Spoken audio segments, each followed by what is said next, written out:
दिखावा नहीं प्यार चाहिए। चाचा जी ने आज बड़ी पूजा की। हाल ही में 4 धाम यात्रा से चाचा चाची आए थे। चाचा चाची के साथ दिल्ली जाते समय चाचा के दोनों बेटे, उनकी पत्नियां, सबसे बड़ी के 3 बच्चे और छोटी के 2, उनकी एक एक बेटी और दामाद भी थे, और बेटी को एक बेटी और एक बेटा भी थे। चाचा ने सबके लिए प्लेन ट्रिप का आयोजन किया था। दिल्ली, चंडीगढ़ आदि के आसपास के कुछ हिस्सों में 3 दिनों तक यात्रा की और बाकी सभी हवाई जहाज से वापस आ गए। हालांकि चाचा चाची आगे निकल गए। कई सालों से चाची चाहती थी कि कम से कम एक बार तीर्थ यात्रा पर जाए। बेचारी चाची ने जीवन भर केवल मेहनत की थी। जब उनकी शादी हुई तो वह जॉइंट फैमिली वाले घर में आई। इसके अलावा घर में बड़ी बहू होने के कारण घर में 2 देवर और 3 ननद की शादी प्रसव सब चाची ने ही की। चाचा की सरकारी नौकरी थी, लेकिन एक साधारण लिपिक की। उस समय तनख्वाह बहुत कम थी, इसलिए उन्हें हर समय कड़ी मेहनत करनी पड़ती थी। लेकिन कभी चाची ने शिकायत नहीं की। उन सभी की शादी हो जाने के बाद उनमें से हर एक को एक अलग दुनिया मिल गई और चाचा चाची के एहसान को भूल गए।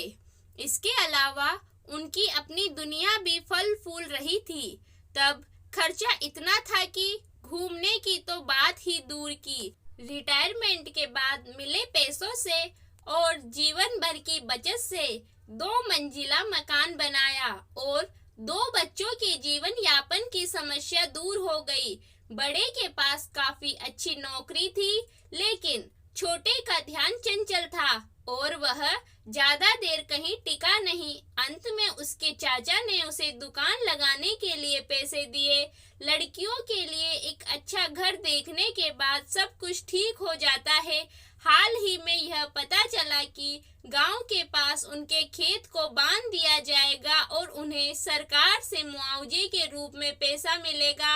अब चाचा जी ने खेती के साथ साथ गांव के पास का घर भी बेच दिया, इसलिए उन्हें अच्छी खासी रकम मिल गई। मिली रकम को जमीन या रियल एस्टेट में दोबारा निवेश करने पर टैक्स में छूट मिलती है और पैसा सुरक्षित रहता है। तो क्या हमें खेत की जमीन खरीदनी चाहिए?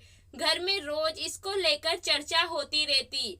मुलाकातें होने लगी, दलाल का आना जाना बढ़ गया। चाचा जी को तो समझ में नहीं आ रहा था कि क्या करे। इसी समय चाची ने कहा कि वह 4 धाम की यात्रा पर जाना चाहती है, इसलिए भले ही यह यात्रा निकाली गई, चाचा ने कम से कम 3 दिनों तक सभी को खुश किया और फिर आगे बढ़ गए।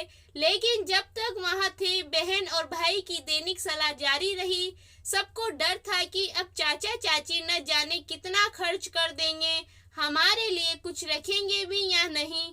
हमारा भी अधिकार है। जब तीनों बच्चों के माता पिता का फोन आया तो आप जब वापस आए तो वह यही सुझाव देंगे कि हम यह फ्लैट खरीद लें या खेती बाड़ी आदि देखें। 17-18 दिनों के बाद चाचा चाची वापस आए और गंगा पूजा का कार्यक्रम तय किया। रात के खाने के लिए 100 से 150 लोगों को आमंत्रित किया गया था। तीनों लड़कों को यह बिल्कुल पसंद नहीं था, लेकिन वह सबके सामने बहुत खुश मिजाज होने का दिखावा कर रहे थे। दावत और पूजा अच्छी तरह से हो गई और सभी अपने अपने घर चले गए। घर में केवल 3 बेटों का परिवार था और सभी तोहफे देख रहे थे। वास्तव में वे असमंजस में थे कि पैसों के विषय पर कैसे चर्चा की जाए। अंत में छोटे लड़के ने एक बार कहा, पापा, मेरे दोस्त ने अभी एक फ्लैट खरीदा है जिसका कि निर्माण चल रहा है। अभी कीमत कम है, वह कम पैसे में 3 फ्लैट छोड़ देगा। क्यों न जाकर इस रविवार को देख कर आए। लेकिन चाचा अपने पोते से बात कर ही रहे थे कि अचानक उन्होंने कहा, जब हम यात्रा कर रहे थे तो वहाँ मजेदार था।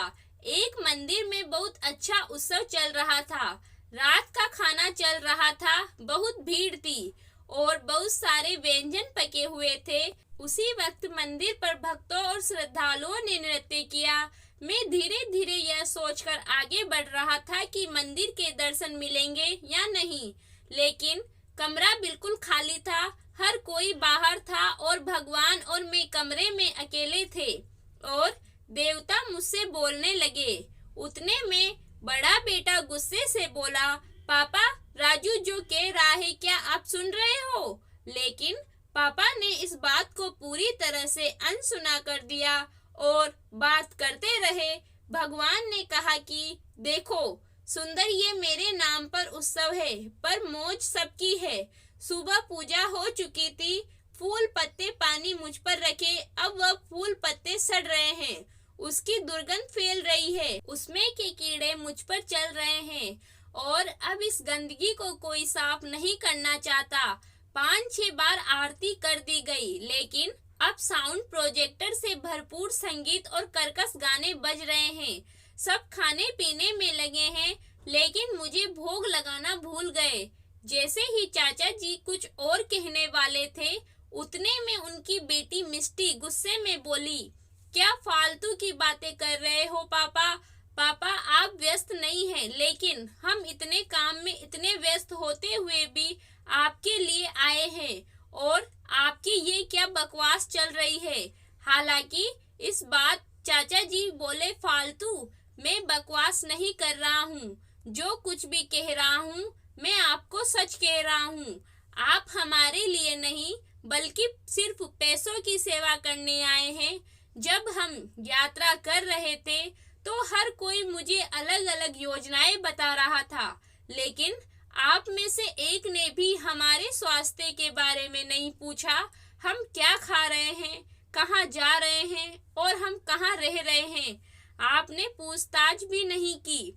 हमने तो जीवन भर मेहनत करके 4 पैसे कमाए और आपके जीवन को बेहतर बनाने की पूरी कोशिश की। हमारा कर्तव्य था, लेकिन हम अपनी जिंदगी जी नहीं पाए, खुशी भी कभी महसूस ही नहीं हुई। आपने इस बारे में कभी सोचा? जब यात्रा पर आपकी माँ का जन्मदिन आया तो आप तीनों में से किसी ने भी साधारण शुभकामनाएं भी नहीं दी अपनी माँ को। मुझे पता है कि मेरे पास जो पैसा है उसका क्या करना है। ऐसे ही मेरे बाल धूप में सफेद नहीं हुए हैं। मैंने 3 फ्लैट में पैसा लगाया है और बाकी के पैसे पोते के नाम फिक्स डिपॉजिट में रखे हुए हैं। उन्हें वह पैसे उनकी शादी में मिल जाएंगे, लेकिन तीनों फ्लैट मेरे और तुम्हारी माँ के नाम पर रहेंगे। मैं तीनों घर किराए पर दूंगा, लेकिन मैं घर का किराया तुम्हारी माँ के हाथ में दूंगा। हम इसका अधिकतम लाभ उठाएंगे घूमने के लिए और तुम्हारी माँ खर्च करना चाहेगी तो वह करेगी, लेकिन तीनों फ्लैट आपको हम दोनों की मौत के बाद ही मिलेंगे। हमने जीवन भर मेहनत करके कमाया है और आपको भी मेहनत से कमाना चाहिए, तब आपको पैसों की सही कीमत पता चलेगी। सचमुच आज घर पर देवता भी बातें करने लगे थे। मंदिर के भगवान को साज सजावट और दिखावा नहीं चाहिए, उन्हें मन से भक्ति चाहिए और घर में देवताओं को चाहिए थोड़ा सा प्यार। क्या उन्हें यह सब मिलेगा? दोस्तों, आपको कहानी कैसी लगी कमेंट करके जरूर बताएं। कहानी पसंद आई हो तो वीडियो को लाइक शेयर करें और चैनल को सब्सक्राइब करें। वीडियो को अंत तक देखने के लिए आप सभी का बहुत बहुत धन्यवाद दोस्तों।